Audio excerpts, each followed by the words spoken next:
네, 이 시간은 로마서 바울 서신 우리 두 번째 시간입니다. 로마서 2장부터 16장까지의 말씀이에요. 로마서 2장부터 16장까지 말씀인데 오늘 성경 암송 하시는 시간 같이 가지도록 하겠습니다. 이번 우리 성경 암송 시간에 우리 백현승 형제하고 우리 지은 자매가 성경 암송을 해 주셨는데 너무너무 감사합니다. 동영상으로 보내주셨어요. 너무 고맙습니다. 우리도 이 시간 같이 한번 로마서 12장 2절을 여러분과 암송하도록 하겠습니다. 우리 한 목소리로 우리 같이 암송하도록 하겠습니다. 시작. 너희는 이 세대를 본받지 말고 오직 마음을 새롭게 함으로 변화를 받아 하나님의 선하시고 기뻐하시고 온전한 뜻이 무엇인지 분별하도록 하라. 로마서 12장 2절 말씀 다시 한번 하겠습니다. 시작. 너희는 이 세대를 본받지 말고 오직 마음을 새롭게 함으로 변화를 받아 하나님의 선하시고 기뻐하시고 온전한 뜻이 무엇인지 분별하도록 하라. 로마서 12장 2절 말씀입니다. 너무 감사합니다. 오늘 우리가 신약 성경에 수록되어 있는 13통의 바울 서신 가운데 이제 4대 서간을 얘기한다고 한다면 로마서와 고린도전서, 고린도후서, 그리고 갈라디아서입니다. 지난 시간에 우리가 로마서 1장에서 4장까지 공부했습니다. 로마서 1장에 보면은 이방인들의 문제, 죄의 문제를 다루고 있고요. 그리고 2장, 3장에서는 유대인들의 죄의 문제를 다루면서 이 죄가 모든 사람들의 보편적인 죄라는 것을 지적하고 있습니다. 또 이것 때문에 모두가 하나님의 진노 아래에 있다고 설명했습니다. 3장에서는 마지막 부분에서는 여기에 대한 키로서 해결책으로서 예수 그리스도를 믿는 믿음을 통해서 주어지는 하나님의 의에 대해서 설명했습니다. 사람은 양심으로 구원받지 못해요. 율법으로 구원받지 못해요. 오직 십자가에 달리신 예수 그리스도를 믿는 믿음으로 구원받는다는 사실을 논리적으로 설명했습니다. 그리고 4장에서는 아브라함의 예를 듭니다. 믿음이 율법이나 할례보다 앞선다는 사실을 성경을 통해서 증명했습니다. 오늘은요, 로마서 5장에서 16장까지 긴 부분을 오늘 다루게 됩니다. 지난 시간에 잠깐 로마서 구조에 대해서 설명을 드렸지요. 우리 한번 구조를 보실까요? 우리 로마서 크게 네 부분으로 나누는데 서론이 먼저 나오고요. 1장 하반부부터 시작해서 11장까지는 교리적인 내용이에요. 그리고 12장에서 15장까지는 신학적인, 윤리적인 내용이 나오고 있습니다. 그리고 마지막 16장에 문안 인사가 나오고 있어요. 오늘은 5장에서 16장가 총 12장을 다루는데 양이 많기 때문에 다 다룰 수는 없고요. 독특한 로마서의 주제만 뽑아서 여러분과 나누도록 그렇게 하겠습니다. 자, 율법의 역할이 뭘까요? 로마서 5장에 나오는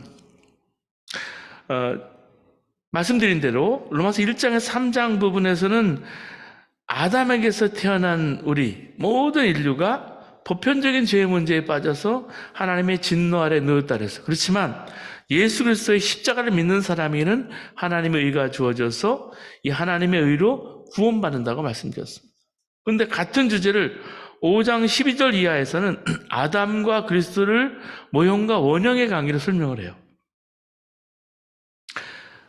아담의 모형은 그리스도 원형을 미리 보여주고 있다는 뜻입니다. 우리 5장 14절 말씀 보실까요?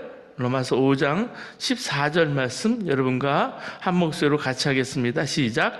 그러나 아담으로부터 모세까지 아담의 범죄와 같은 죄를 짓지 아니하는 자들까지도 사망이 왕노로 다한 날이 아담은 오실 자의 모형이니라. 그리스도는 많은 점에서 아담과 긍정적으로 부정적으로 비교가 돼요. 아담이 모든 인류의 육적인 조상인 것처럼 예수 그리스도 역시 모든 믿는 자들의 조상인 거예요.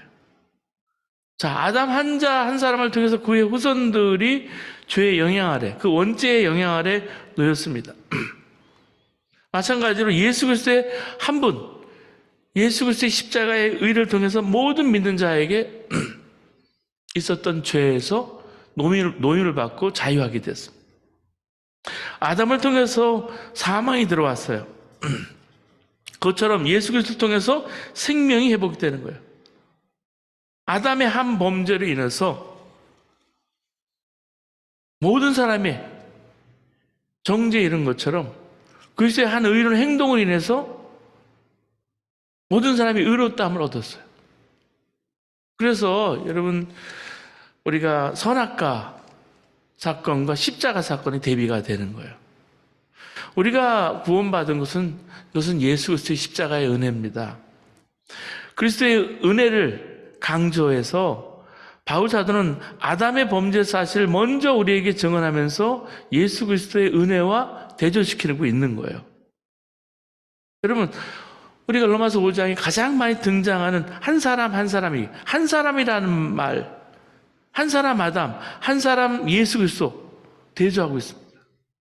한 사람 아담이 인류에게 끼친 어마어마한 영향, 또한 한 사람인 예수 그리스도가 인류에게 끼친 어마어마한 영향과 대조하고 있다는 얘기예요. 이것은 한 사람이 끼친 전 인류적인 영향력이라는 점에서는 유사성을 가집니다. 아담 한 사람의 죄, 타락은 전 인류에게 사망을 가져왔고요. 마찬가지로 예수 그리스도의 한 사람의 행동은 전 인류에게 영향을 끼쳤어요. 여기서 아담의 범죄가 가져온 가공할 만한 결과를 지적함으로 인해서 거기서부터 구원받게 하신 하나님의 놀라운 은혜가 어떤 것인지를 지적하고 있다는 말씀이에요. 그러면 이렇게 예수를 통해서 죄 문제가 해결돼서 믿는 자들이 구원받는다고 할 때요, 그 과정에서 율법은 어떤 역할을 했을까요? 하나님이 애초에 율법을 주실 때 왜 주셨을까요? 그 율법을 지킴으로 구원받으라고 주신 게 아니겠어요? 유대인들은 그렇게 믿고 있었어요. 근데 로마서의 대답은 그렇지 않다, 그렇게 말하고 있습니다.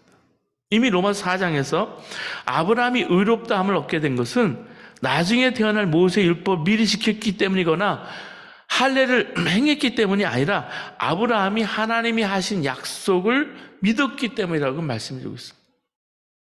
하나님의 의도는 처음부터 사람의 율법을 통해서 구원받기 위함이 아니었습니다. 하나님 율법을 주신 이유는 사람이 율법을 통해서 죄를 깨닫게 하기 위해서지 구원의 도구가 아니었어요.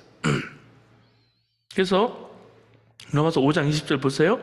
율법이 들어오는 것은 범죄를 더하게 함이라. 5장 13절 보면 죄가 율법 있기 전에도 세상에 있었으나 율법이 없었을 때에도 죄를 죄로 여기지 아니하였느니라. 7장 7절에 가서는 그런즉 우리가 무슨 말하리요? 율법이 죄냐? 그럴 수 없느니라. 율법으로 말미암지 않고는 내가 죄를 알지 못하였으니 그 율법이 탐내지 말라 하지 아니었다면 내가 탐심을 알지 못하였느니라 그랬습니다.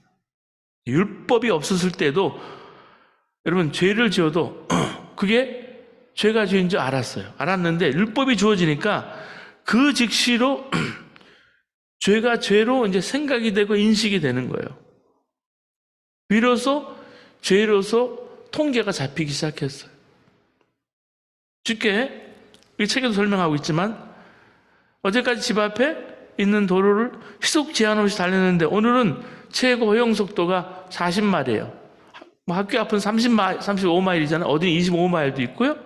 근데 40마일하고 어제하고 다르게 오늘 법이 발표되면 그때부터 그 이상으로 달리는 것은 범죄인 거예요. 이게 율법의 역할이라는 거죠. 율법은 죄를 인식하고 죄가 죄되게, 죄가 드러나게 한다는 말씀이에요. 많은 사람이 아담을 인해서 죄가 자기 안에 들어왔다는 말씀에 의문을 제기합니다. 그러나 죄성이 자신 안에 있다는 사실을 부인할 수 없어요. 말씀을 몰라서 죄인 줄 모르고 살 뿐이에요. 오늘 율법이 있기 전에도 죄가 세상에 있었으나 율법이 없을 때에는 죄가 죄로 여겨지지 않았다라고 말씀해 주고 있어요.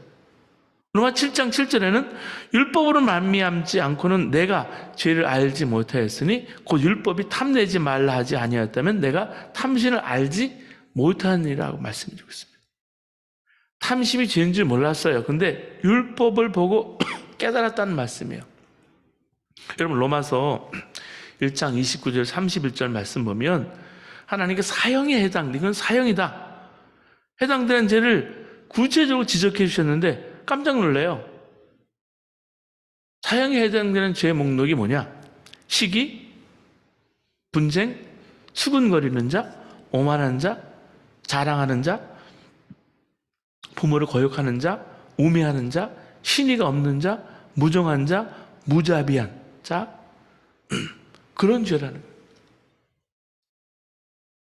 그런 죄가 사형에 해당하는 죄라고 말씀해 주셨습니다. 말씀이 아니었다면 자신이 정말 지옥 갈 죄인임을 모릅니다. 여러분 사사기에도 21장 25절에 그때 이스라엘에 왕이 없으므로, 사사기 전에는요, 사사기는 왕이 없던 시대잖아요. 뭐 열왕기는 왕이 있었지만은 사사들이 있었기 때문에 왕이 없었어요. 사람이 각기 자기 소견에 옳은 대로 행했다라고 말씀드리고 있습니다. 그럼 자기 생각에 옳은 대로 행한 게 왜 죄가 될까요? 하나님의 왕 되심을 거부한 죄라는 거예요. 그러니까 얼마나 큰 죄입니까? 솔직히 말할 수 없는 죄인이라는 것 꿈에도 생각하지 않아요. 그러나 성령의 역사로 사람이 거듭나고 나면, 예수를 만나고 나면 나 자신이 말할 수 없는 죄인임을 깨닫게 됩니다.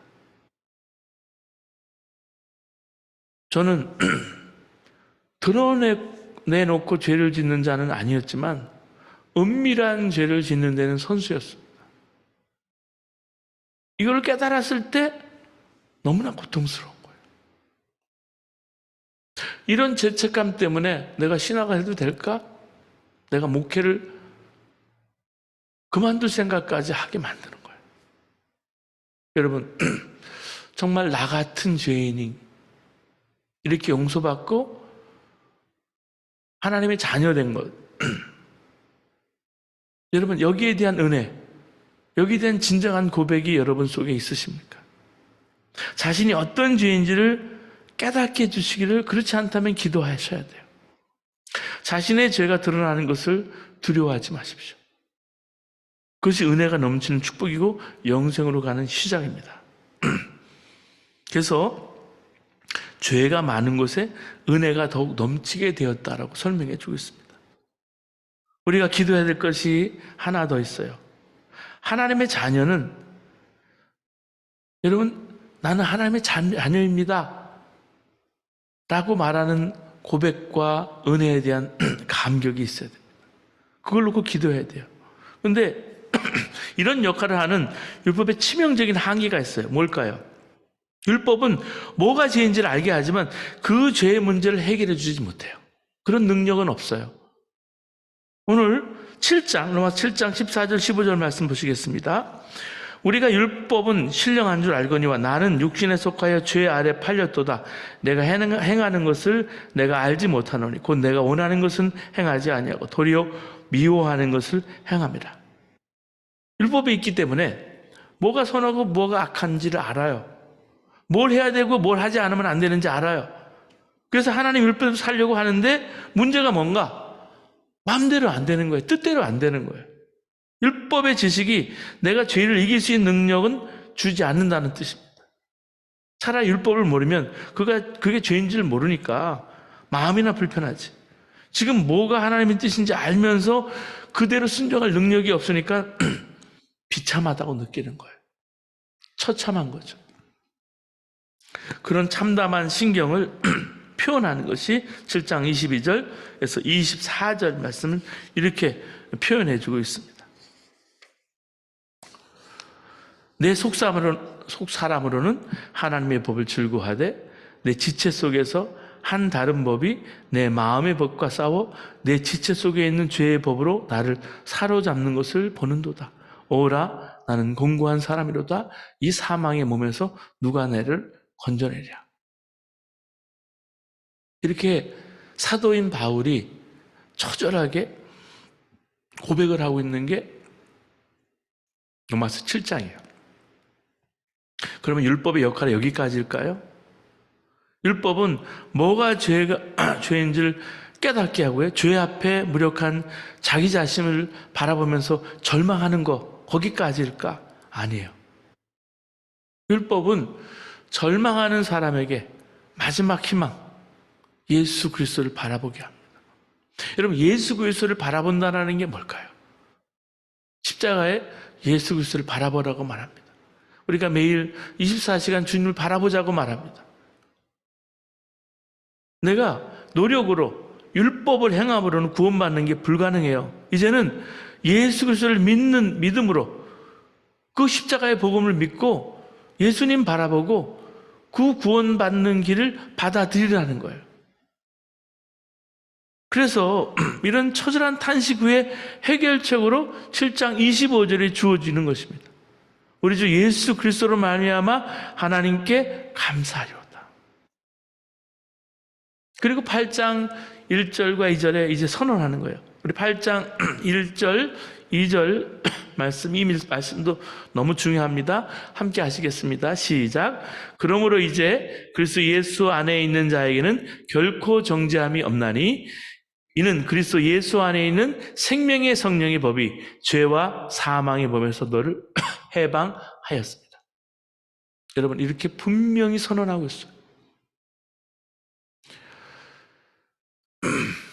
바울이 마음으로는 성령의 법, 근데 육신으로는 여전히 죄의 법을 따라가고 있는 그 사도 바울의 한계, 그 절망 속에서 예수 그리스도로 말미암아 하나님께 감사한다. 그리고 이 고백을 하는 거예요. 그러므로 이제 그리스도 예수 안에 있는 자에게는 결코 정죄함이 없나니 이는 그리스도 예수 안에 있는 생명의 성령의 법이 죄와 사망의 법에서 나를 해방하였습니다. 예수 그리스도 안에서, 예수 그리스도 안에서 정죄함이 없고요. 예수 그리스도 안에서 성령의 법이 죄의 사망의 법을 이겼다. 거기서 노임을 받았다. 이렇게 선언해요. 그래서 그리스도께서 주신 자유가 6장에 나옵니다. 이렇게 율법을 통해서 죄가 드러나고 죄로 인해서 철저히 무능한 자기 자신을 내 모습을 깨닫게 될 때, 보게 될 때 스스로 절망하게 되고요. 그런 다음에 유일하신 예수 그리스도, 내 소망이신 유일하신 예수님을 바라보게 됩니다. 그렇다면 율법으로 인해서 드러난 죄들은 결국 그리 나쁘진 않지 않을까? 결과를 봐서 죄가 많은 곳에 은혜가 넘치니까 너무 죄를 나쁘게 볼 필요가 없지 않을까? 이렇게 스스로 합리하는 사람들이 있다는 거죠. 심지어 은혜를 넘치게 하기 위해서 죄를 더 많이 지어야겠다 주장하는 사람들까지 생기게 됐어요. 복음의 진리를 완전히 거꾸로 합리화시켜서 청개구리처럼 해석하고 있는 거예요. 여러분, 주변에 이런 청개구리들이 있지 않습니까? 말도 안 되는 논리를 가지고 죄를 정당화시키고 자기 욕심을 채우는 철없는 사람들. 조금이나 상식이 있는 사람들은 죄가 많으면 은혜가 넘친다는 이 표현, 이걸 들으면 죄를 용서하시는 하나님의 놀라운 은혜에 감사를 하게 됩니다. 그런데 구제불능인 사람은 정반대로 반응하죠. 은혜를 넘치게 하기 위해서 죄를 더 많이 짓겠다라는 거죠. 실제로 고린도전서 5장에 보면은 그런 사람들이 있었어요. 교인 중에 자기 아버지의 아내, 다시 말해서 계모와 음행하는 사람이 있었는데 그는 그리스도의 복음을 전혀 오해하고 있었습니다. 우리는 믿음으로 구원받는 것이지 율법으로 구원받는 것이 아니다. 예수 믿는 사람에게는 율법의 역할이 완전히 폐기됐다. 그러니까 나는 율법을 지킬 필요가 없고 모든 것에서 해방된 완전 자유인이다. 아마 이런 생각을 했을 텐데 완전히 잘못된 착각, 환상에 빠져 있는 사람들이란 말씀입니다.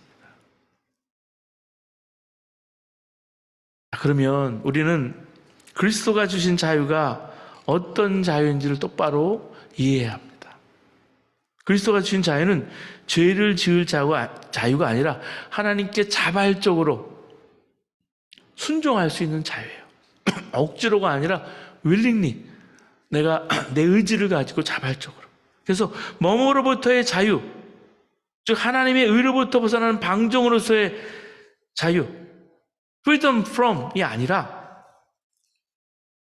무엇을 위한 자유, 하나님의 뜻에 순종하기 위한 참 자유, 자발적으로 하나님께 종이 되는 자유, freedom for 자유라는 말씀이죠.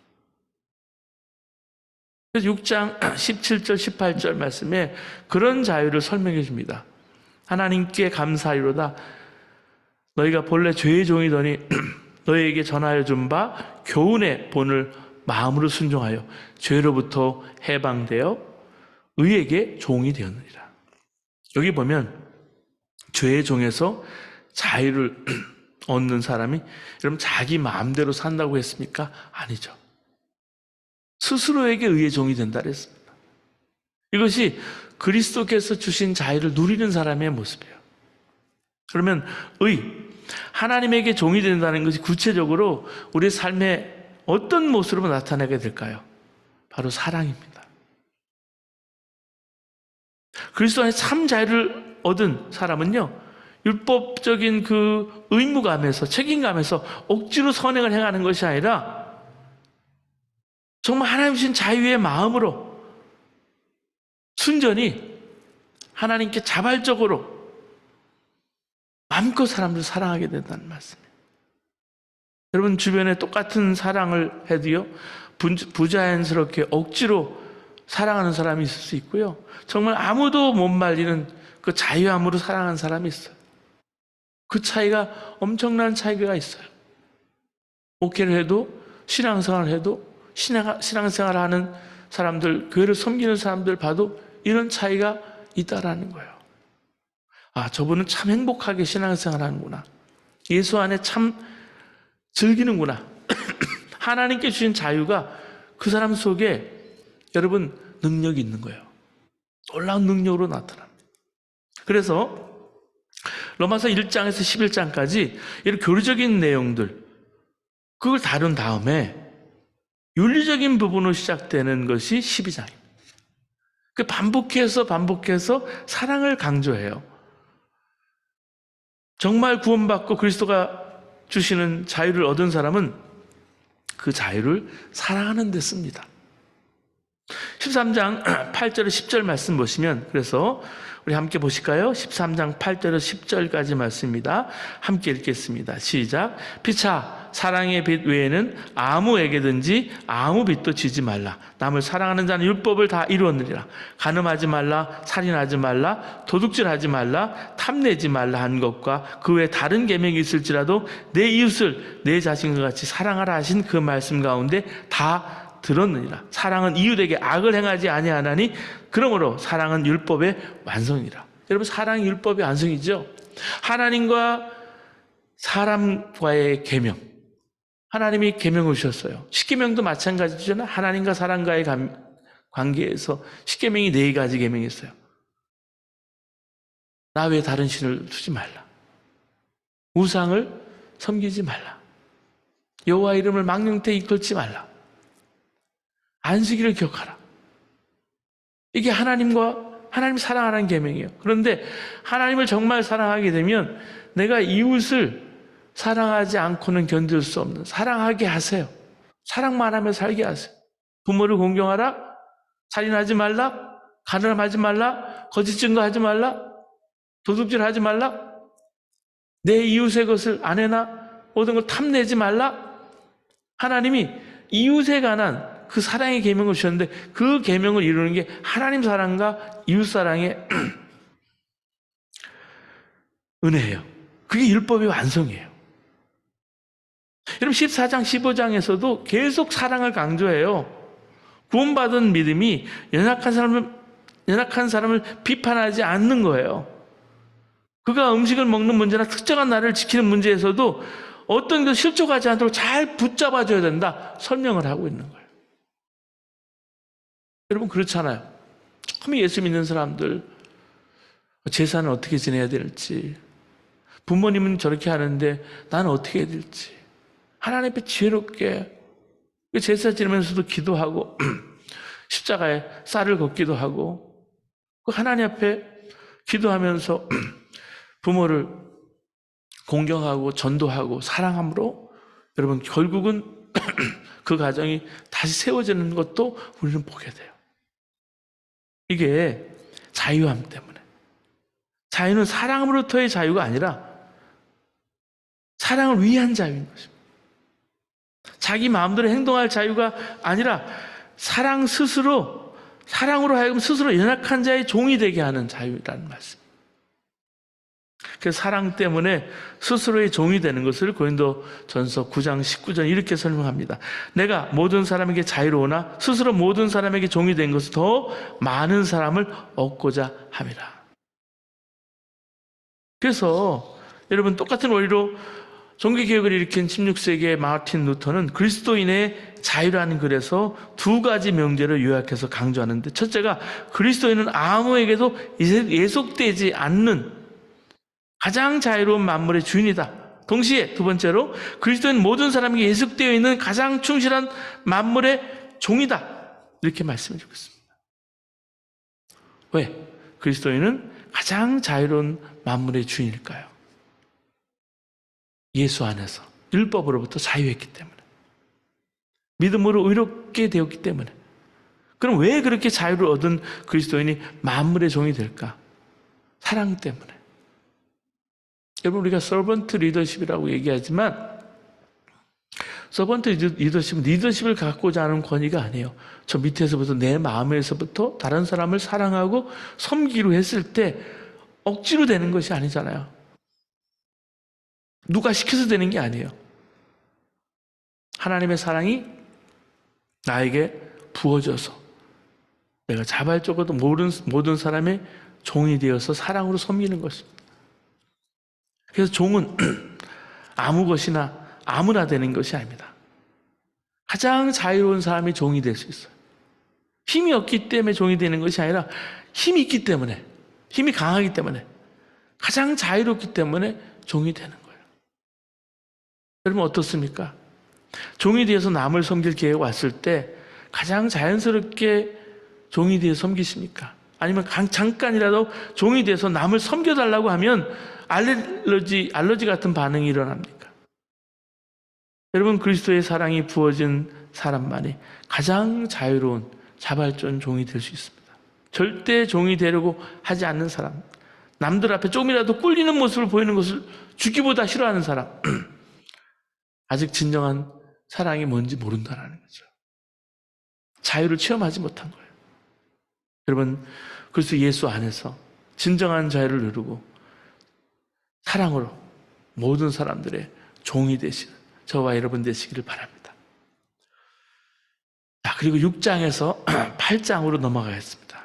여기 보면 already but not yet, 이미 그러나 아직, 이런 상관관계, 긴장관계를 보게 돼요. 여러분 로마서를 더 쭉 읽어보면 예수 그리스도 안에서 죄에서 완전히 해방되고 이미 구원받았다는 그런 선언이 자주 보입니다. 동시에 아직 우리가 완전히 구원받은 것이 아니고 죄의 문제도 아직 해결된 것이 아니라는 그런 구절, 성경 구절도 보여요. 왜 이렇게 대립이 될까? 둘 중에 하나만 받아들여야 될까? 아니면 보스 앤드 둘 다 받아들여야 될까? 왜 이렇게 부조화일까? 어떻게 받아들여야 될까? 로마서 6장 3절에서 4절 보시면 죄와 구원의 문제에 대해서 여러분 성경은 과거형 동사를 쓰고 있습니다. 단정적으로 선언해요.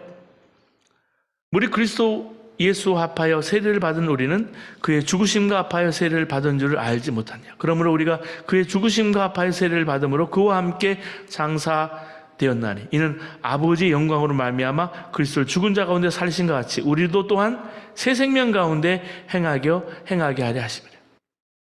우리가 세례를 받을 때 예수 그리스도와 함께 십자가에 죽으심으로 합해서 세례를 받았어요.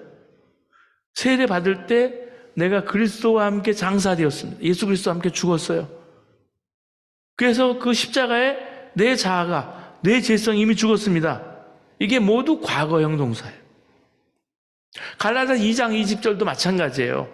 내가 그리스도와 함께 십자가에 못 박혔나니 그런즉 이제는 내가 산 것 아니요 오직 내 안에 그리스도께서 사시는 것이다. 역시 과거형입니다. 과거형 동사예요. 나는 예수 그리스도와 함께 이미 십자가에 죽었고 현재 내 안에 예수로 산다. 예수 그리스도께서 살아계신다는. 로마서 8장 1절 2절 보면 여러분 그리스도인은 이미 죄와 사망에 보여서 해방된 존재로 선언되고 있습니다. 그러므로 이제 그리스도 예수 안에 있는 자에게는 결코 정죄함이 없나니 이는 그리스도 예수 안에 있는 생명의 성령의 법이 죄와 사망의 범에서 너를 해방하였습니다. 우리는 예수께서 우리를 위해서 십자가에서 날 대신해서 죽으셨음을 믿습니다. 근데 그뿐 아님을 우리가 알아야 합니다. 예수님은 우리와 하나 되어서 죽으셨다는 사실을 알아야 돼요. 이 놀라운 은혜가 세례를 받을 때 우리에게 임한다라는 거예요. 세례를 받아서 예수 그리스도와 내가 하나 된 우리는 모두 세례를 받을 때 그와 함께 죽었다는 사실, 또 왜 알지 못하느냐? 그렇게 말씀해 주고 있는 거예요. 그 세례는 예수 그리스도 연합해서 한 몸이 되는 성례입니다. 그래서 예수님 죽는 것이 우리가 죽는 것이 되는 거예요. 우리의 옛사람이 그리스도와 함께 십자가에 달려 죽은 것이라고 여러분 6절 말씀에 그렇게 얘기해 주고 있어요. 그렇기 때문에 세례받은 사람에게는 죄의 사함을 받았다는 믿음뿐만 아니라 나는 죽었다라는 믿음이 있어요. 갈라디아서 2장 20절 우리가 읽었던 말씀처럼. 근데요, 많은 그리스도인들이 이렇게 생각합니다. 나는 안 죽었나 봐. 자신이 죽은 것 같기도 하고 아닌 것 같기도 한 거예요. 그것은 죽는다면 성질도 죽고 사라지고 음욕도 사라지고 욕심도 없어지고 분노도 사라지고 예수를 뜨겁게 사랑하게 될 거라고 생각하기 때문에 죽음을 이렇게 생각하니까 평생 죽었다 살았다 죽었다가 다시 살았다 정신이 없습니다.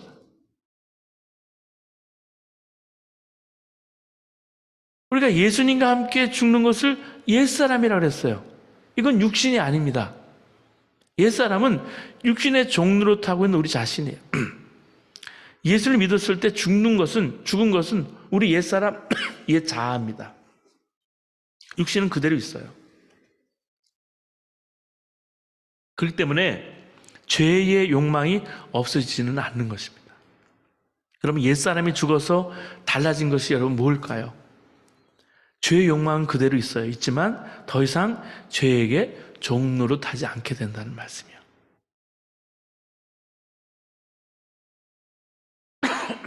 한국의 이야기예요. 몇 년 전에 자기를 낳고 기른 부모였던 한약상 부부를 칼로 난자하고 불에 태워서 살해한 젊은이가 있었습니다. 엽기적인 친족 살해 사건이에요. 이 뉴스로 한때 한국이 충격과 정말 경악을 금치 못했던 사건입니다. 그런데 그가 경찰에서 고백한 사실에 근거해서 생각해보면 그런 광결인 행동에는 적어도 두 가지 감정적인 원인이 있었다는 걸 발견했습니다. 첫째가 뭐냐면 아버지가 유학 갔다 온 이 아들을 불러놓고 너를 호적에서 빼버리겠다. 그 말을 했어요. 그 말을 듣고 이 청년이 절망감에 빠진 거예요. 나는 버림받은 자식인가 봐. 그 절망감. 성경이 말하는 것은요, 정죄의식이에요. 또 하나가 뭐냐면 너는 아무것도 할 수 없는 놈이야. 너는 아무짝에도 쓸 수 없는 놈이야. 그 소리를 들었을 때 그의 마음속에 자리 잡기 시작한 거에 패배감이었어요. 여러분, 이런 절망감, 패배의식, 이 원인 때문에 그를 비참하게 만들었어요. 그래서 참상이 일어난 거예요. 이 절망감과 패배감 때문에 결국 자포자기하고 그런 자포자기에서 비롯된 생각에서 엉뚱한 엄청난 비극이 일어났어요. 그런데 동일한 의식을 할 수 있는 여러분 정죄의식, 패배의식이 오늘날 그리스도인들의 영적인 삶의 비극의 원인이 될 수 있다는 사실을 여러분 지적하고 있는 거예요. 로마서 7장 후반절을 통해서 보면은 그리스도인들의 내면에 진행되는 싸움이 있습니다. 이 싸움을 인해서 절망하는 자가 예수께 나아오라 그랬습니다. 우리는 이 싸움에서 때때로 지쳐서 넘어집니다. 나는 아무래도 희망이 없는 사람인 모양이야. 이 싸움은 승산이 없어. 나는 승리할 수 없어. 이 절망감, 패배감, 혹은 정죄의식, 패배의식이 우리를 사로잡게 되면 우리도 영적인 자포자기에 빠지게 돼요. 이것이 그리스도인의 삶의 비극의 발단이 될 수 있다는 말씀이에요. 그러면 어떻게 우리가 이 패배를 예방할 수 있을까요? 그리고 다시 승리를 향해서 일어나서 우리의 삶의 진정한 승리를 누릴 수 있을까요? 우리를 지배하고 있는 이런 정죄의식이나 패배의식에 노예가 될 필요가 없습니다. 주님은 이런 정죄와 이런 패배의식에서 우리를 해방시키셨어요. 우리는 결코 이 정죄감, 패배감의 포로로서 살 필요가 없어요. 여러분, 그래서 로마서 8장이 가장 중요한 8장 37절에 정말 정점에 이르는 분수 같은 고백이 나오는데요. 이런 고백이에요. 그러나 이 모든 일에 우리를 사랑하시는 이로 말미암아 우리가 넉넉히 이기느리라. 우리를 사랑하시는 하나님의 은혜로 말미암아 우리가 겨우겨우 이기는 것이 아니에요. 우리가 넉넉히 이기느니라. 중요한 선언이에요. 여러분, 성경은 다 중요하죠. 소중하죠. 그러나 귀하죠. 로마서 8장은 정말 귀하고 소중한 성경입니다. 루터교 경건주의자 필립 스패너는 성경을 한 개의 이렇게 지환으로 본다면 로마서는 보석이고요. 로마서 8장은 그 보석 중에 반짝이는 초점과 같다 그랬어요. 마틴 로이드 존슨은 8장을 강의하면서 몸의 지체 중에 더 위대하고 중요한 지체가 있듯이 성경 중에 가장 환히 빛나는 보석이 로마서 8장이다라고 했을 정도예요. 로마서 8장은 예수 믿는 자에게 주어진 가장 놀라운 축복을 제시해주고 있어요. 다시는 정죄받지 않는다는 거예요. 그러면 그래서 예수 안에 있는 사람은 결코 정죄를 받지 않는다. 이 축복이요, 정말 놀라운 거예요. 여기서 우리가 알 수 있는 것은요, 그리스도인도 여러분 죄를 지어요. 죄를 짓는다는 거예요. 죄를 지으니까 정죄받지 않는 은혜가 있는 거예요. 예수님을 믿는 사람에게는 성령의 근심이 있어요. 에베소 4장 30절에도 보면 성령의 근심이 우리 안에 있다 그랬어요. 그래서 선줄로 여기는 자는 넘어질까 조심하다. 고린도전서 10장 20절 2절에 말해요. 12절에. 왜 조심하라 그랬을까? 여전히 죄가 우리 안에 역사하고 있기 때문에. 로마서 27장 25절에는 이걸 사도 바울이 마음으로는 하나님의 법을 섬기고 육신으로는 죄의 법을 섬긴다. 그렇게 고백했어요. 이게 우리의 실상이에요. 믿는 사람, 그리스도인들의 실상입니다. 그리스도인은 육신은 여전히 죄의 법을 섬겨요. 그러나 마음은 달라졌어요. 마음은 하나님의 법을 섬긴다. 왜? 마음에 성령님이 임하셨기 때문에. 그래서 죄로 인한 싸움이 일어나는 것이고 내적인 고통이요, 안 믿는 사람보다 더 심해요. 고통이 더하다는 말씀이에요. 그런데 분명히 명심해야 합니다. 그리스도인은 죄를 지을 수 있지만 정죄받지는 않는다는 거예요. 그래서 로마서 8장 2절이 그런 고백이에요. 그래서 예수 안에서 생명을 누리게 하는 성령의 법이 죄와 사망의 법, 죽음의 법에서 나를 해방시켜 주었기 때문에. 자, 다시 말해서 우리에게 적용되는 법이 달라진 거예요. 여러분, 미국 공항에 입국해보면 두 라인이 있죠? 미국 시민권이나 영주권, 미국 국적을 가진 사람이 줄이 서 있는 거고요. 한 줄은 foreigners, 외국인이 줄을 서 있어요. 적용하는 법이 달라요. 한국을 가도요, 이제 미국의 시민권 얻었으면 외국인의 줄에 서야 되고요. 한국 패스포트가 있는 사람만이 내국인의 줄에 서요. 적용하는 법이 다른 거죠. 똑같은 일이 우리에게 일어났습니다. 예수를 믿지 않는 사람은 죄와 죽음의 법 아래에 있습니다. 로마서 6장 23절에 말한 대로 죄의 삭은 사망입니다. 누구나 심판받아요. 그런데 예수를 믿으면 적용하는 법이 달라진 거예요. 그래서 예수 안에 있는 생명의 법, 생명의 성령의 법을 누리게 되는 거예요. 이 적용이 다른 거예요. 십자가에서 예수님께서 이루신 구원의 역사와 우리 마음에 임하신 성령님 때문에 그 사람에게는 정죄가 없습니다. 허물과 죄가 있더라도 심판을 받아서 버림받지 않습니다. 왜? 하나님의 자녀가 되었기 때문에. 우리가 하나님의 자녀들에게 죄와 허물이 있다고 해서 버리지 않는 것과 마찬가지로 우리 자녀도 버리지 않습니다. 그렇기 때문에 여러분 이런 구절들을 읽으면 우리는 더 이상 고민해서 죄와 싸울 필요가 없을 것 같죠? 이미 나는 죽었다. 이미 나는 그리스도와 함께 살리심을 받았다. 내 안에는 이미 그리스도께 살아서 역사하신다. 그런데 다른 구절을 보면 아직도 게임이 안 끝난 것으로 돼 있어요. 스틸. 왜 그럴까요? 내가 이미 구원받았어요. 예수 그리스도 안에 정죄함이 없어요. 그러나 주님이 오시는 날까지 계속 남아있는 내 안에 있는 죄와 싸우면서 싸움은 해야 돼요. 투쟁해야 된다는 말씀. 그것이 8장 12절 13절 말씀입니다. 그러므로 형제들아 우리가 빚진 자로 돼 육신에게 져서 육신대로 살 것이 아니라 너희가 육신대로 살면 반드시 죽을 것이로되 영으로서 몸의 행실을 죽이면 살리니. 앞에서는 우리가 죄와 사망에 벌써 완전히 해방되었다고 했는데 여기서는 육신대로 살지 말고 영으로서 몸의 행실을 죽이라고 권면합니다. 아직 죄와의 싸움이 끝나지 않았기 때문에.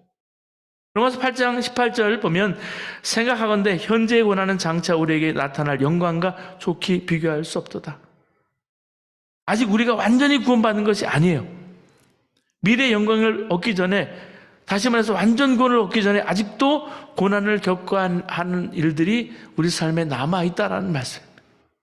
그래서 8장 23절에 보면 그뿐 아니라 또한 우리 곧 성령의 처음 익은 열매를 받은 우리까지도 속으로 탄식하여 양자될 것 곧 우리 몸의 속량을 기다리느라. 여기서 완전히 구원받은 것이 아니라 몸의 속량을 기다리고 있는 상태라고 말씀해 주고 있습니다. 그러면 성경에 이렇게 상반된 내용이 왜 들어있을까요? 구원의 성격을 제대로 이해하고 올바른 정체성을 가지고 살라는 의미가 여기 담겨 있습니다. 우리가 예수님을 주님으로 믿고 고백하게 될 때 여러분 구원에 관한 한 결정적인 단계는 지나간 거예요. 멸망의 상태에서 생명의 상태로 옮겨졌어요. 그런데 우리가 아이가 태어나는 것과 같은 비유를 하고 있어요. 여러분 아이가 한 생명으로 태어나는 것과 아직 어머니 뱃속에 있는 것, 아직 태어나지 않은 것은 엄청난 차이가 있습니다. 정말 유와 무의 차이죠. 그런데 일단 태어났다고 보면 여러분 아이가 자라죠. 근데 아직 온전하지 않아요? 완성체가 아니에요. 계속 자라나야 돼요. 우리가 예수님을 영접하고 구원받은 것도 그와 같다라는 거예요. 우리가 예수 안에서 새 생명으로 태어났어요. 근데 그 전과 후는 엄청난 차이가 있어요. 근데 영적으로 태어났다고 완전히 온전히 구원에 다 이르렀다고 볼 수 없는 거예요. 태어났으면 계속 은혜 가운데 자라나야 합니다. 성장해야 합니다. 그리스도의 장성한 분량에 이르기까지 성장하고 성숙해야 돼요. 성화하고 영화의 단계까지 나가야 돼요. 그게 그리스도인의 완전으로 나가는 정상이에요. 그래서 우리가 현재 우리가 처한 상태를 이미 구원받았어요. 그러나 but not yet, 아직 아닌 거죠. 완성된 상태가 아닌 거예요. 우리가 그런 상태에 있으면서 계속 그리스도의 장성한 분량에 이르기까지 여러분 자라나는 것은 필수적인 겁니다. 그래서 내가 누구인지 아는 게 제일 중요해요. 정체성입니다. 본래 나로 자라가기 위해서 열심히 노력하는 거예요. 로마서 6장 11절 이렇게 표현합니다. 이와 같이 너희도 너희 자신을 죄에 대하여는 죽은 자요 그리스도 예수 안에서 하나님에 대하여는 살아있는 자로 여길지어다 이렇게 말하고 있습니다.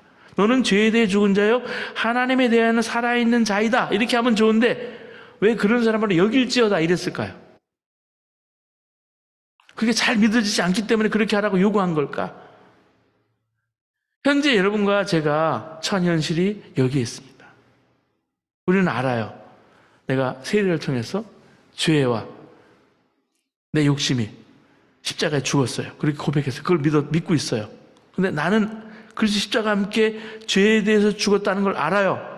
그렇게 죽었기 때문에 그리스도의 부활과 함께 하나님에 대해서는 살았다는 것도 알아요. 이제는 예수 그리스도께서 성령으로 내 안에 살아계신 것을 알아요. 근데 현실은 어때요?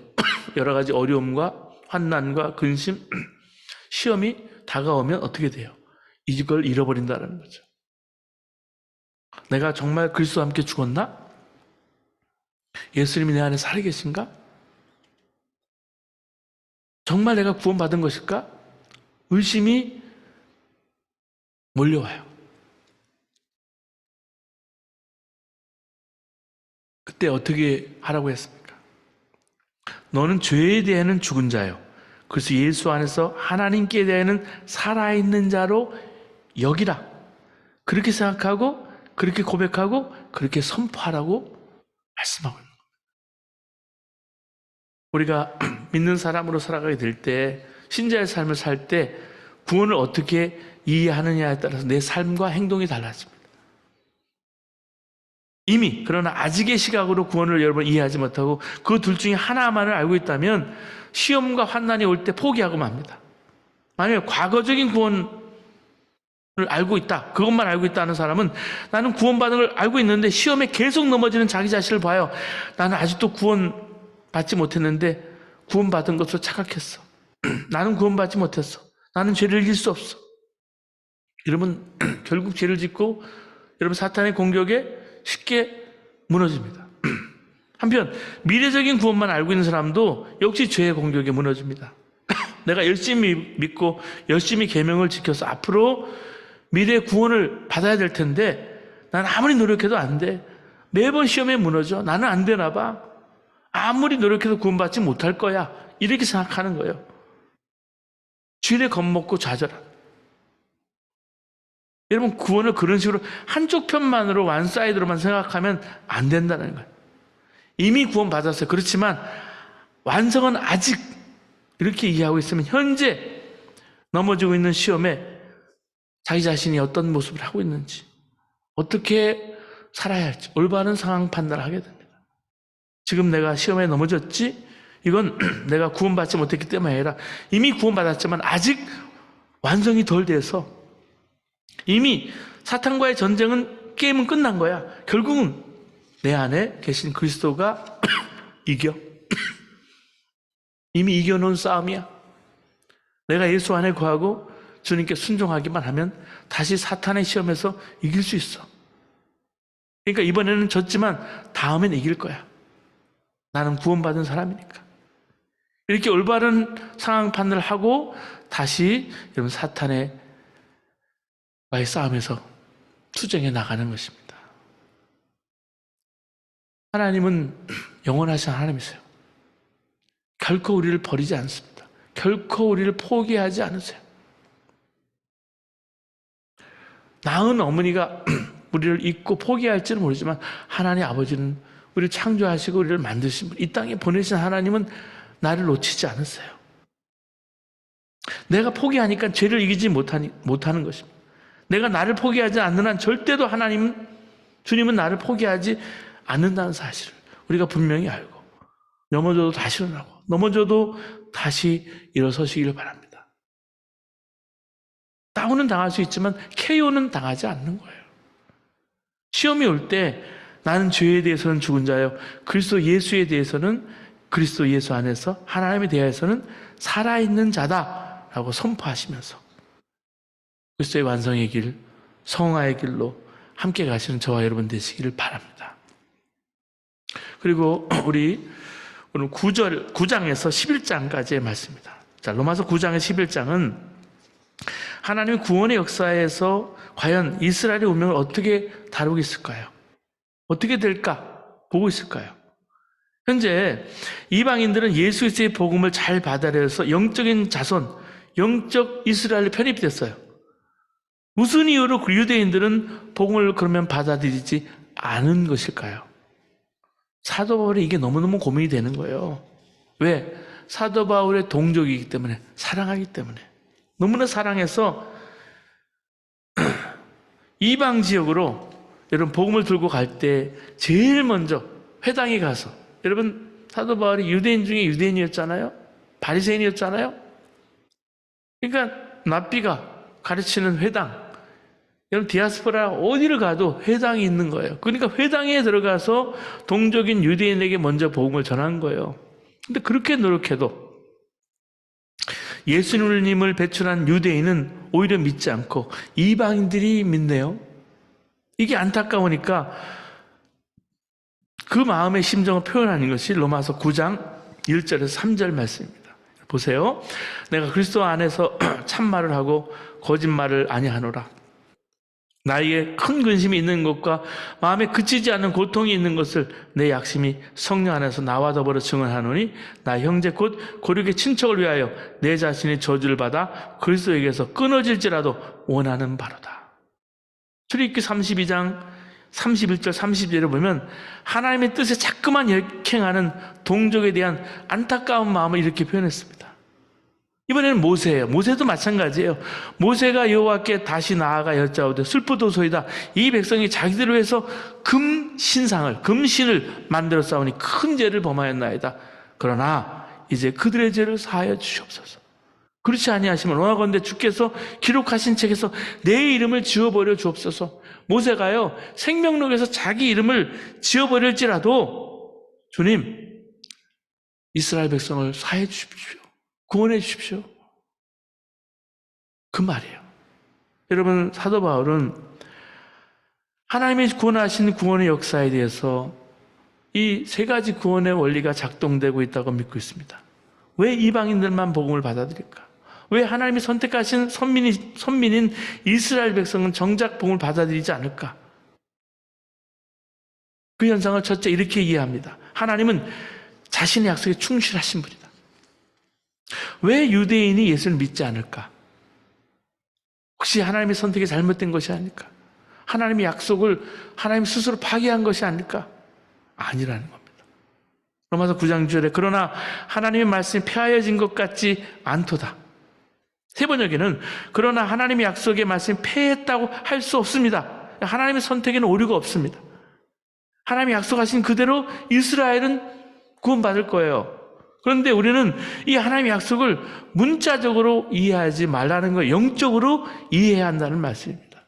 왜냐하면 하나님이 선택하시고 구원하시고 약속하신 이스라엘은 육적 이스라엘이 아니라 영적 이스라엘이기 때문에 하나님이 선택하신 이스라엘은 율법에 기초한 육적 이스라엘이 아니라 믿음에 기초한 영적 이스라엘인 것입니다.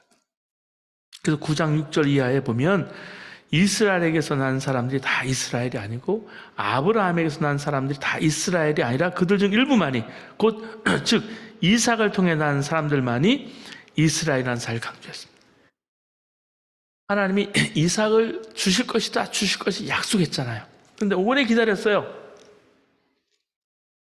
25년을 기다렸어요. 근데 말씀하신 약속하신 이삭을 낳았잖아요. 그 약속을 얘기하고 있는 거예요.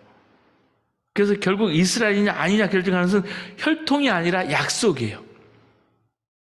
7절 8절에 또한 아브라함의 씨가 다 그의 자녀가 아니라 오직 이삭으로부터 난 자라야 내 씨라 불리라 하였으니 곧 육신의 자녀가 하나님의 자녀가 아니요 오직 약속의 자녀가 씨로 여기심을 얻으리라.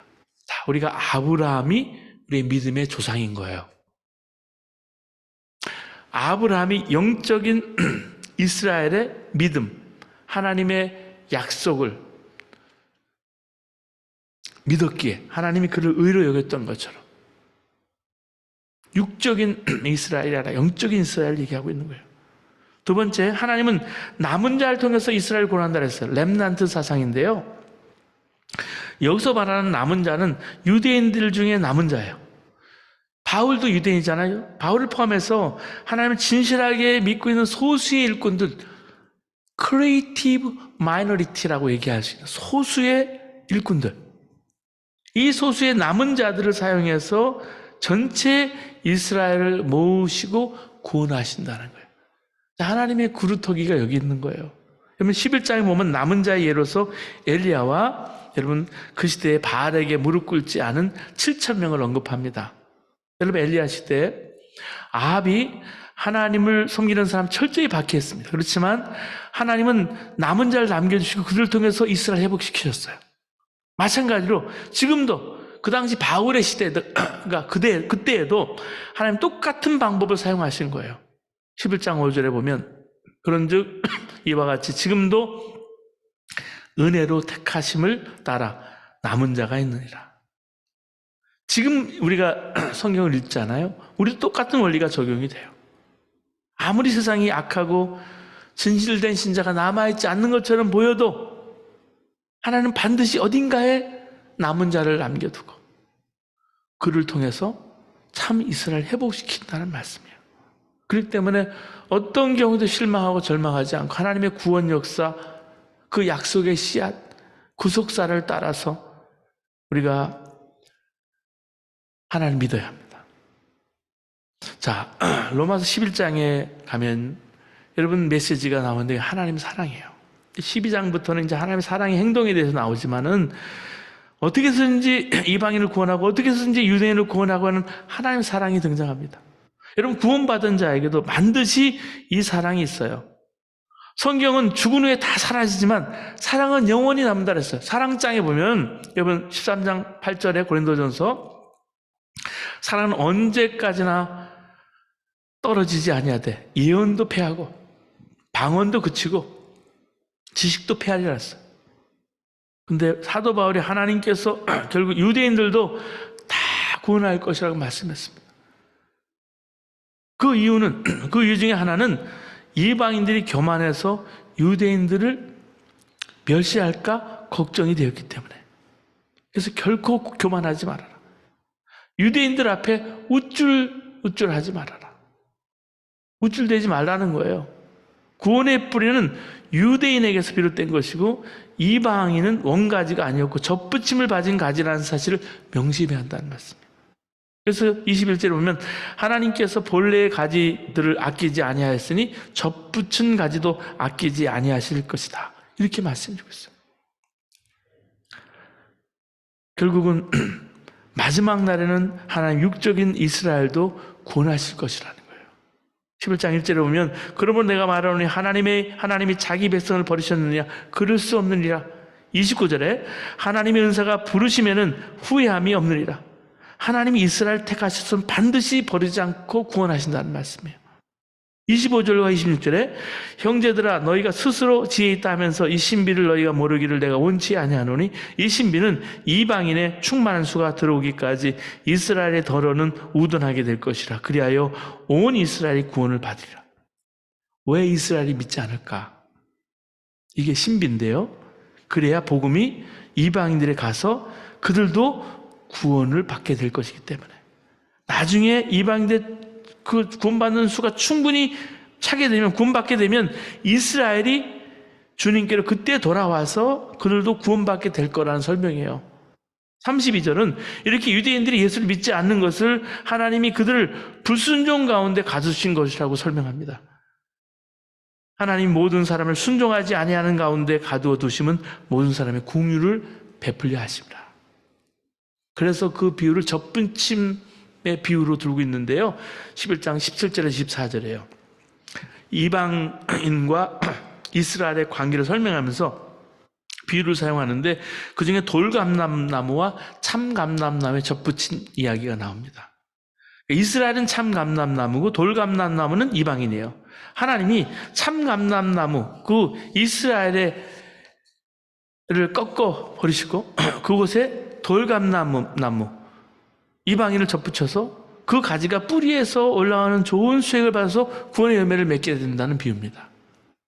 지금은 참 감람나무가 교만해서 믿지 않아서 가지가 꺾였는데 너희도 언제든지 교만하면 꺾이게 될 테니까 항상 겸손하라는 것.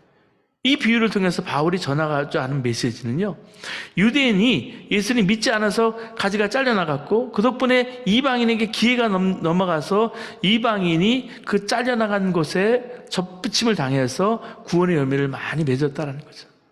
그런데 이런 설명에는 사실 문제점이 있죠. 원예학적으로 맞지 않는다, 과학적으로. 가지에 어떤 열매가 맺힐지 누가 결정해요? 뿌리가 결정하는가? 아니면 접붙임을 당한 가지가 결정할까? 예를 들어서 감나무를, 여러분 고염나무에 접붙일 때 접붙임을 당한 감나무에 어떤 열매가 맺힐까요? 고염이 열립니까? 감이 열립니까? 감이 열리죠. 그런데요, 바울은 거꾸로 설명해요.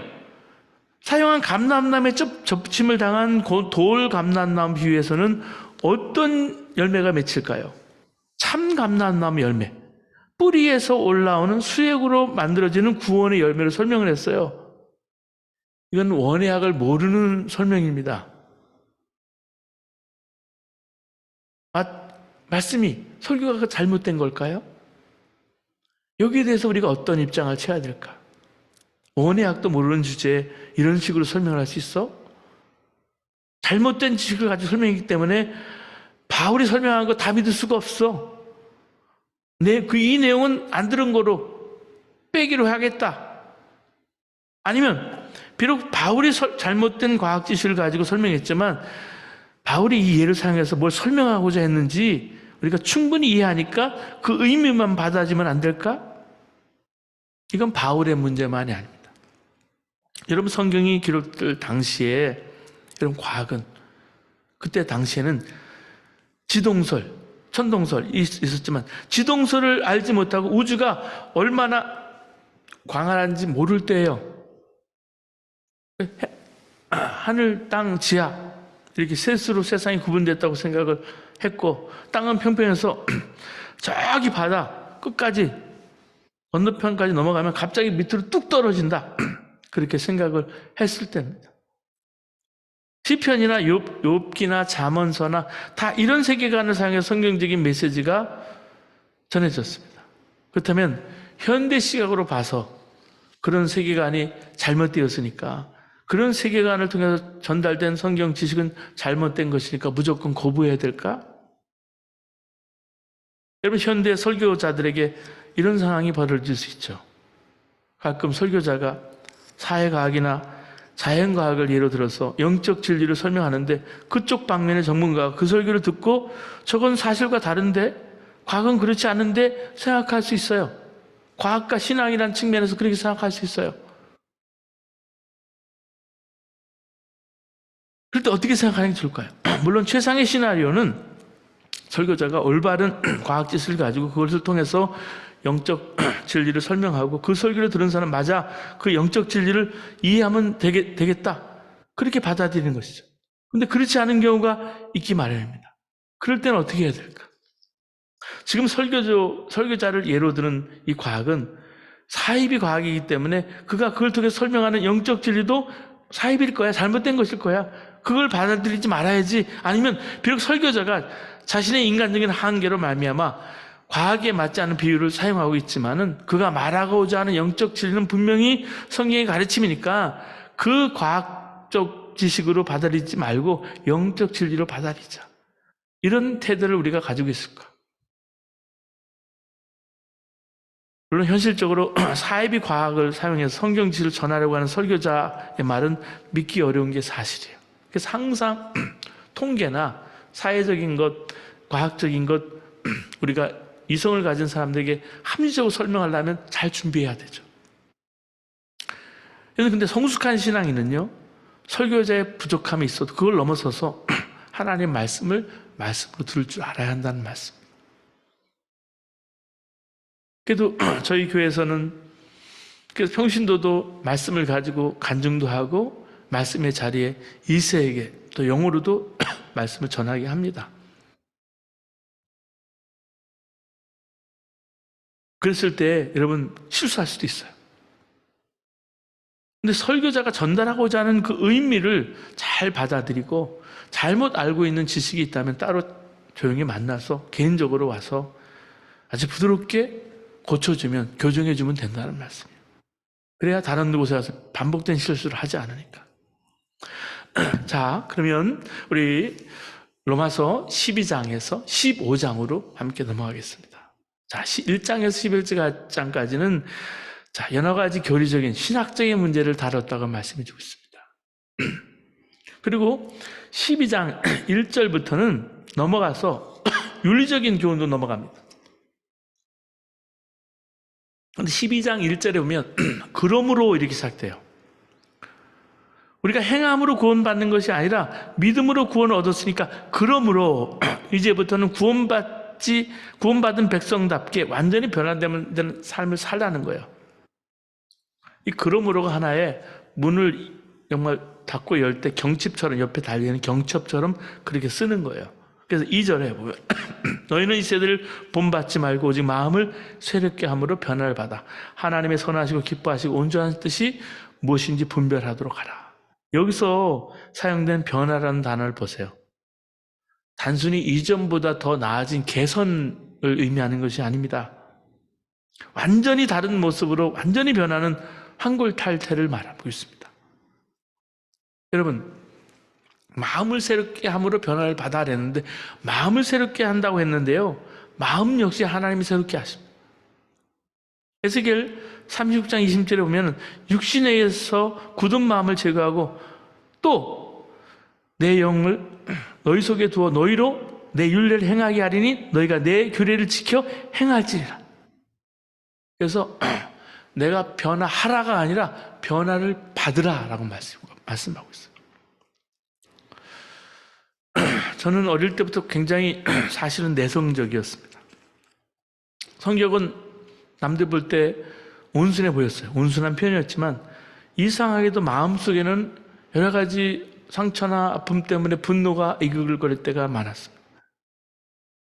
대학생 때는요, 그게 아주 비판적인 것이 정점에 이르렀어요.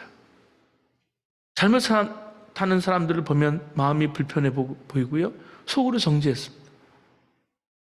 그러니까 남들이 보기에는 참 반듯하게 보였을지 몰라요, 저를. 이제 하나님의 은혜하고는 제 마음을 볼 때는 거리가 먼 거예요. 처음 회심을 경험했을 때 하나님이 저의 그 죄에 대한 깊은 자각을 하게 하셨어요. 그리고 죄사함의 은혜, 하나님의 사랑에 대한 확신이 제 마음에 들어왔어요. 제가 몸부림치던 어느 날 하나님께서 제게 골고다 선상에서 예수님 십자가를 보는 체험을 주셨어요. 사순절에 신학교 때 4학년 때 기숙사에 나와서 기도를 하는데, 새벽 기도를 하는데 예수님의 십자가를 보는 거예요. 그 체험으로 보는데 제가 십자가에 달리신 예수님의 양손, 발, 머리에 흐르는 피, 그리고 옆구리 심장에서 쏟아지는 피를 보았습니다. 마치 해부학을 보듯이, 마치 엑스레이를 찍어서 보듯이 예수님이 나를 위해서 그 상한 몸으로 십자가에 죽으시는 모습을 보게 하셨어요. 그 순간 십자가 앞에서 거꾸로져 울었어요. 그 체험이 있고 난 후에 제 마음에 뭔가 꺾이는 거예요.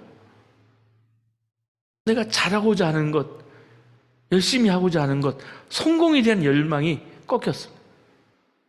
십자가의 은혜를 마음 깊이 느낀 것뿐인데 내 안에, 내 마음에는 영적인 변화가, 내적인 변화가 일어났습니다. 나를 향한 하나님의 사랑이 뭔지, 그 사랑이 얼마나 큰지 알게 됐어요. 그리고 감사가 나왔고요. 그리고 내가 신학하면서 목회에 대한 생각도, 사람에 대한 눈도 달라졌어요. 사랑하는 여러분, 하나님은요, 우리의 마음을 바꿔주시는 분입니다. 하나님의 은혜, 그거 내가 가만히 있으면 안 되는 거고요. 하나님도 내 마음을 주셨기 때문에 내가 내 마음대로 할 수 있어요. 근데 하나님이 마음의 변화가 오기를 하나님 기다리시길 원하시는 거예요. 그래서 우리가 그 마음의 변화를 하려면 열어야 돼요. 내 마음의 문을 열어야 돼요.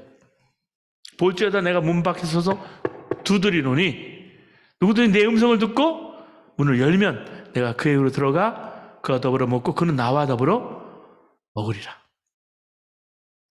주님을 마음에 영접하는 것이 가장 큰 마음의 변화예요. 그리고 믿음의 고백이 있어야 합니다. 그런 분별이 와요. 하나님이 선하시고 기뻐하시고 온전한 뜻이 무엇인지 분별하도록 하라. 분별이 와요. 이렇게 믿음의 고백과 이런 분별 후에 완전한 변한 모습의 중심에는 사랑이 있습니다. 여러분, 그리스도인답게 하는 사랑은 거짓 없는 사랑입니다. 로마서 12장 9절에 사랑에는 거짓이 없다라고 시작을 하고 있습니다. 여기서 거짓이라는 말은 위선이라고도 할 수 있어요. 사랑에 위선이 없어요. 일회용 연극이 아니에요, 사랑은. 어떤 사랑이 거짓 없는 사랑일까요? 여러분, 9절 말씀 보면 악한 것을 미워하고 선한 것을 굳게 잡으라 그랬어요. 예상치 않은 설명이 뒤따라오는데 우선 거짓 없는 사랑은 악한 것을 미워하는 거예요. 악한 것을 미워한다는 거예요. 그래서요, 형제를 사랑하고 연약한 자를 사랑하는 차원을 넘어서 이제는 정말 원수까지 사랑하고 박해하는 자를 축복하는 완전한 사랑의 새 계명으로 들어가게 됩니다. 이 부분의 중심 구조를 들으려고 하면은 13장 8절에 10절입니다. 우리가 아까도 읽었죠? 피차 사랑의 빛 외에는 아무에게든지 아무 빛도 지지 말라. 남을 사랑하는 자는 율법을 다 이루었느니라. 간음하지 말라, 살인하지 말라, 도둑질하지 말라, 탐내지 말라가 한 것과 그 외에 다른 계명이 있을지라도, 여기까지가 다른 계명 10계명이죠. 내 이웃을 내 자신같이 사랑하라 하신 그 말씀 가운데 다 들어있느니라. 사랑은 이웃에게 악을 행하지 아니하나니 그러므로 사랑은 율법의 완성이니라. 여러분, 변화된 삶을 살아가는 교훈 중에 후대에 지속적으로 논란이 되는 부분도 있어요. 바로 13장 1절에 7절 말씀에 세상 권세에 복종하라는 말씀입니다. 1절에 각 사람은 위에 있는 권세들에게 복종하라. 권세는 하나님으로부터 나지 않음이 없나니 모든 권세는 다 하나님께서 정하신 바라. 모든 권세는 하나님으로부터 났기 때문에 사람들은 세상 권세에 복종해야 한다. 이 선언은 나치를 비롯한 독재자들이 참 좋아하는 성경 구절이에요. 과연 이 구절이 의미하는 것이 독재자에게 무조건 복종하라는 걸까? 모든 경우에 세상 권세에 복종하라는 걸까? 아니면 어떤 조건이 붙은 명령일까? 우리가 여기서 바울이 말하는 문맥을 잘 살펴봐야 합니다. 세상 권세에 복종하라는 내용이 1절에서 시작해 7절이 끝나는데 마지막 여러분 2절에 무슨 내용이 나옵니까? 세금 이야기가 나와요. 여기 보면은 일반적인 상황을 배경으로 하는 게 아니라요, 로만 엠파이어, 로마 제국 그 특정 상황에서 세금 내는 문제를 다루고 있습니다. 모든 경우에 권세자에게 무조건 복종하라는 의미가 아니라 기본적으로 나라는 세금으로 운영되기 때문에 국민은 국민의 의무를 다해야 한다는 말씀입니다. 그래서 6절과 7절 말씀에 너희가 조세를 바치는 것도 이로 말미암음이라. 그들이 하나님의 일꾼이 되어 바로 이 일에 항상 힘쓰니라. 모든 자에게 줄 것을 주되 조세를 받을 자에게 조세를 바치고 관세를 받을 자에게 관세를 바치고 두려워할 자를 두려워하며 존경할 자를 존경하라. 그래서 로마서 13장 1절에 모든 권세가 하나님부터 나온다 그랬습니다. 여러분, 세상 권세를 운명론으로 받아들이라는 것이 아니에요. 하나님은 대통령과 국회의원과 시장과 시의원들을 주관하시기도 하시고 폐하기도 하시고 세우기도 하세요. 이걸 믿고 하나님의 권위 아래 복종하라는 거예요. 그러려면 투표하는 거예요. 참여해야 돼요. 그리스도인들이 이렇게 하면 세상이 바뀌게 됩니다. 여러분, 한때는 독재 정권이 결국 문제였지만은 지금 시대는요, 독재보다는 탐심이 자리 잡고 있습니다. 우리 가운데. 우리를 옥죄고 있어요. 그러니까 세금 문제가 그 당시였지만 지금은 전혀 새로운 차원의 문제가 생겼어요. 여러분, 회사를 경영하는 한 집사님이 은혜의 눈이 뜨인 다음에 신앙적인 원칙으로 회사 경영을 하기로 결심했어요. 그래서 사원들을 모아놓고 정직한 세금과 이제 비즈니스를 이렇게 하겠다 정했어요. 선포했어요. 근데 중역들이 모여서 줄줄이 사표를 냅니다. 그렇게 해서는 비즈니스할, 영업할 자신이 없다라는 거죠. 그때 자기가 창업했지만 자신의 회사가 아니라는 걸 깨달았다 그랬어요. 회사에 진짜 주인이 따로 있음을 알았어요. 세상인 거죠.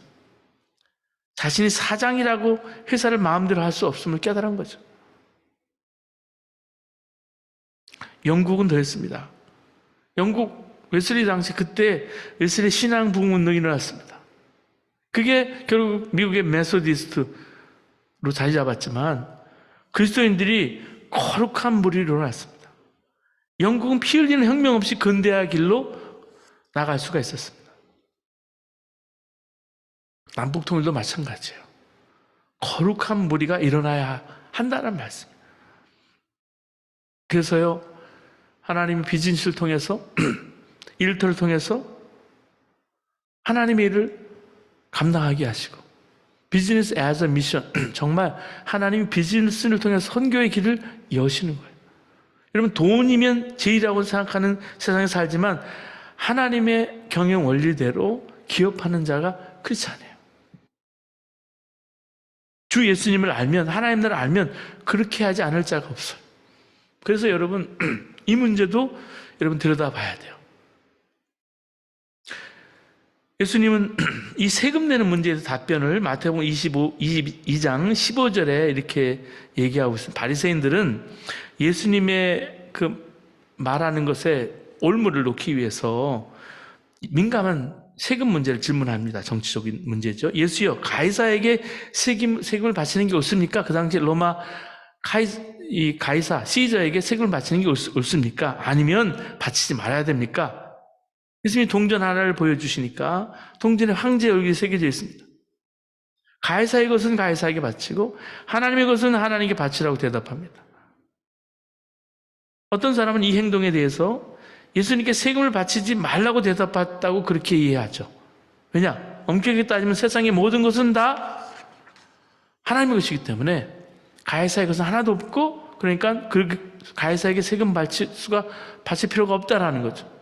그래서 예수님은 돈은 하나님께 바치라는 뜻으로 대답하셨다는 거예요. 그런데 이런 해석은 부자연스러운 것입니다.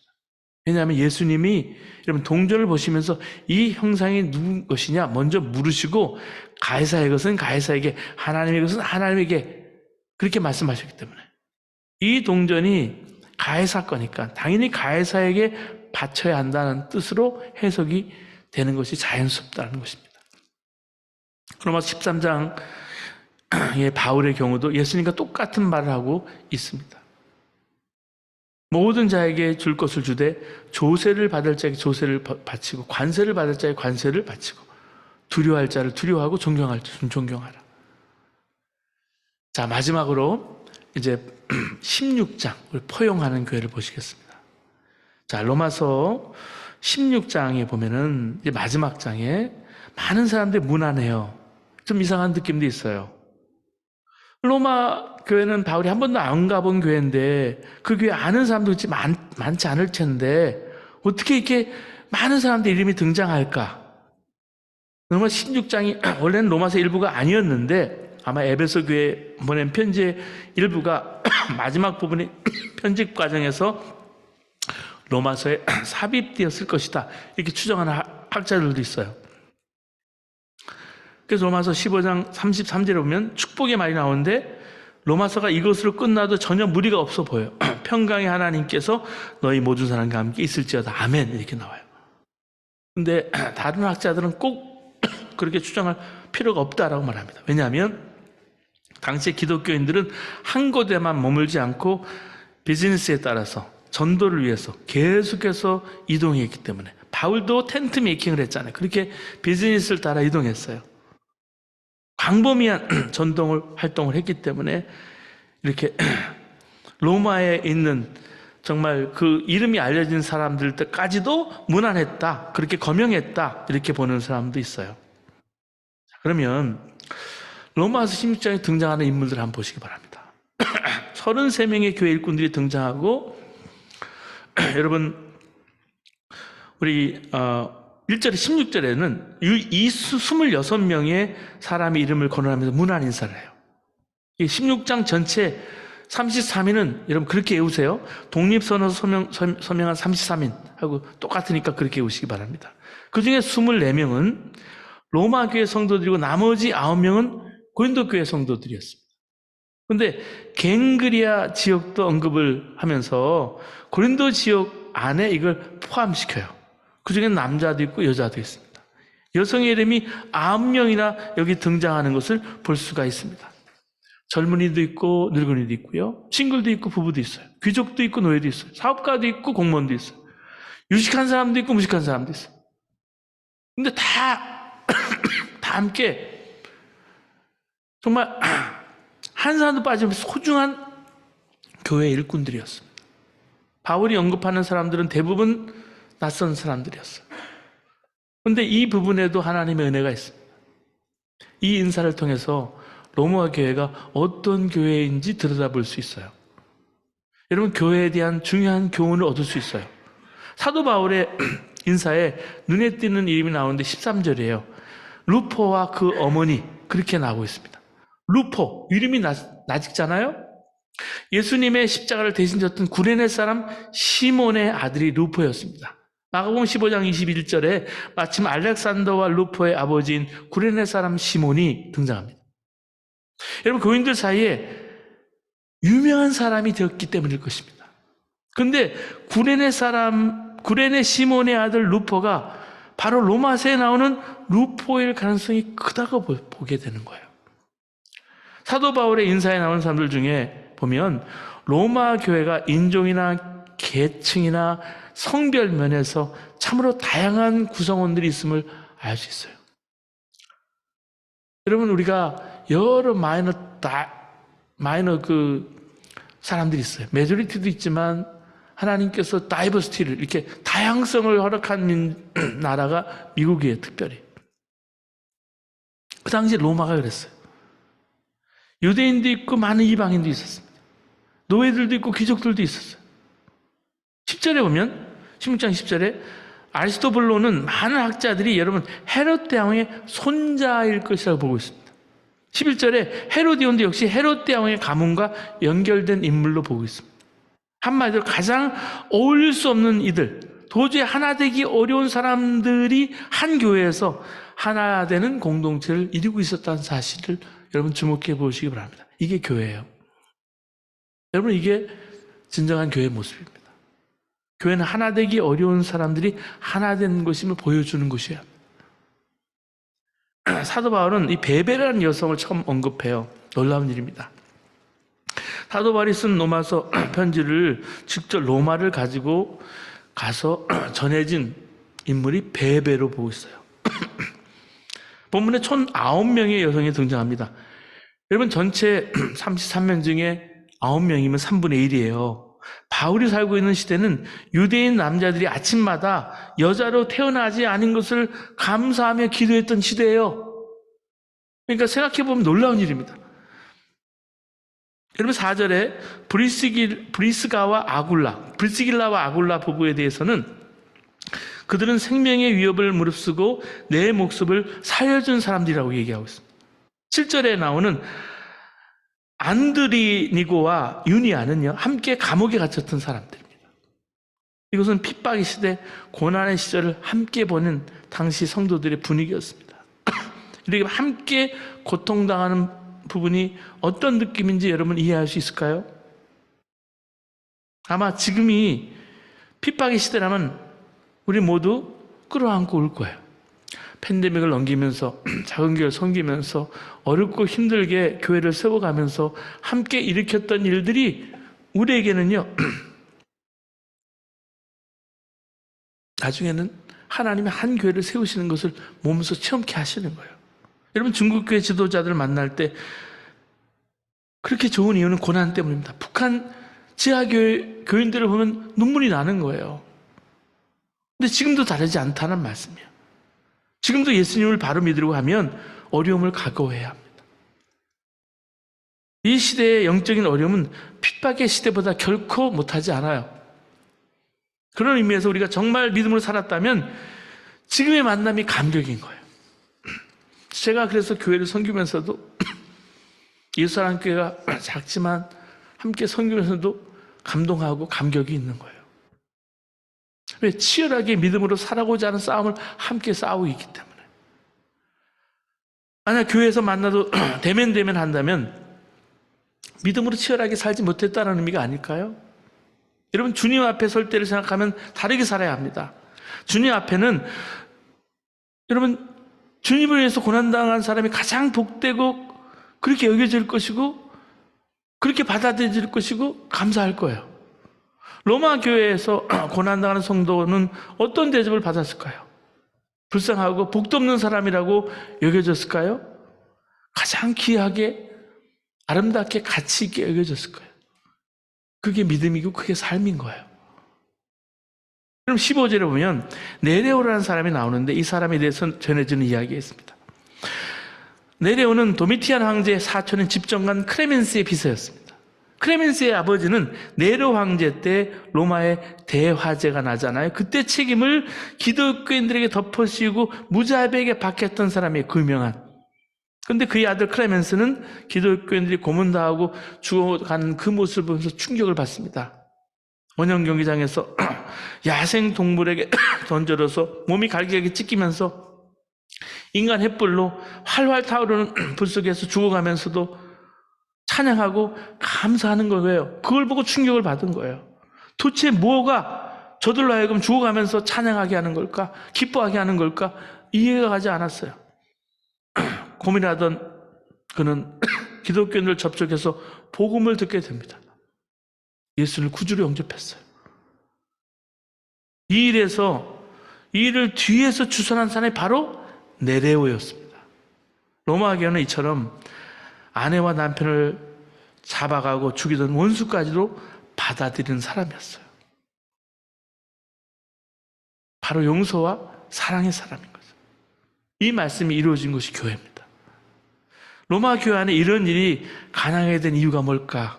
도대체 뭐가 이렇게 하나가 되게 했을까? 어떻게 서로 사랑하게 했을까? 열쇠가요, 예수 그리스도입니다. 본문에 보면은 주 안에서, 그리스도 안에서, 예수 안에서라는 말이 9번이나 반복해서 나와요. 3절 보세요.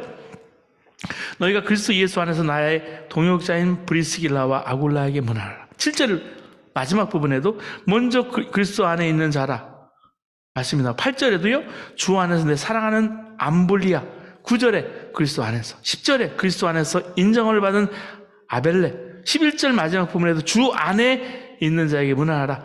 계속해서 12절, 13절 보세요. 그리스도 안에서, 주 안에서. 이게 강조예요. 그리스도 안에서, in Christ, en Cristo. 여기서 바울 신학에서 이 그리스도 안에서의 라는 말은 신앙 고백의 핵심이에요, 바울의. 여러분 그렇습니다.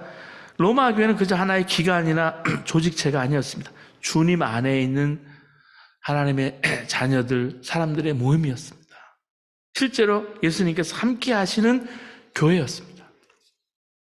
그래서 로마서에 그 수많은 사람들의 이름이 등장이 됩니다.